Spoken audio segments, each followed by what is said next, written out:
2024-এ দুপুর 2টার সময় একদল সন্ত্রাসী আমার ক্রয়কৃত জমির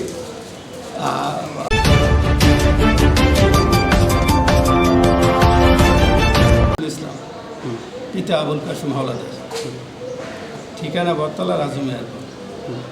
আমার নলিদেশের বলে 20 শতক জমি আছে। এই জমি গত কত তারিখ দিয়ে 7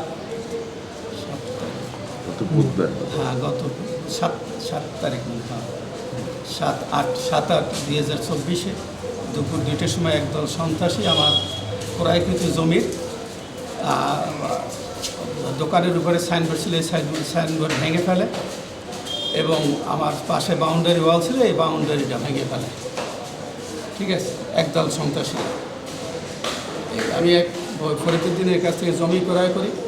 পরবর্তী একটা মকদ্দমায় আমি রায় পাই এবং এই অহেতুকভাবে অন্যায়ভাবে আমার জমি বাউন্ডারি ওয়াল ভাঙছে এবং দোকানে হামলা করছে এবং যারা হামলা করছে এবং তারা আমার ভাড়াটিয়ার কাছেও যাই ভাড়ার টাকা দাবি করছে। তারপরে এ আমার সম্পূর্ণ অন্যায়ভাবে করছে এবং আমি এর বিচার চাই, সুষ্ঠু তদন্তও চাই এবং মহামান্য সরকারের কাছে আমি এর বিচারও চাই।